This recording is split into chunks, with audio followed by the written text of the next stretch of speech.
আপনারা যারা ছাদ বাগানে পার্মানেন্ট বাগানের চিন্তা করছেন বা বাগান করার জন্য স্ট্রাকচার করার চিন্তা করতেছেন, তাদের জন্য আজকের আমার ভিডিওটি।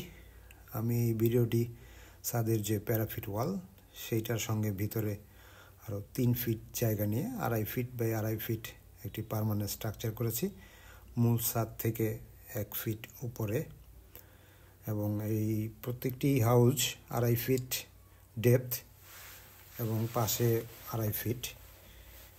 এইভাবেই আমি চেষ্টা করেছি করার জন্য। এবং এই পুরো ভিডিওটি যদি আপনারা শেষ পর্যন্ত দেখেন, আমার যে নিজস্ব ছাদ বাগানটি তার সম্পর্কে মোটামুটি একটি ধারণা হয়ে যাবে। আমি আমার বাসার ছাদের 3 পাশে এরকম হাউস করেছি। বাম পাশে একটু বাচ্চাদের জন্য খেলার জায়গা রেখেছি, এই জায়গাটাতে এরকম, এখানে বাচ্চারা খেলাধুলা করে। এইটার উপরে আবার এক অংশ ছাদ।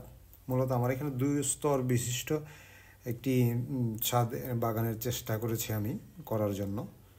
এইটা হচ্ছে কাজটা করার পরে আমার এরকম হয়েছে। প্রথমে যে অংশটা ছিল তার ফিনিশিং এসে এরকম। এই পাশে আমি একটি হাউজ করেছি, হাউজে পানি। আমার চিন্তা ভাবনা ছিল এখানে অর্নামেন্টাল মাছ বা অন্য কোনো মাছ করার জন্য, যদিও আমি এখনও শুরু করতে পারিনি।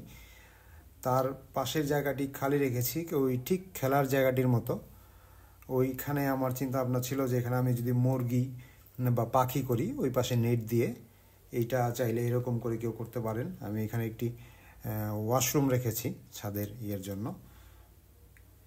এইটা আর আমার হচ্ছে এর উপরে আরেকটি স্তর রয়েছে, ওইখানেও আমার এক বাগান হবে। এটা হচ্ছে যে বসার জায়গা এবং পাখির জন্য বা মুরগির জন্য যে জায়গাটা, ওইটার ছাদ।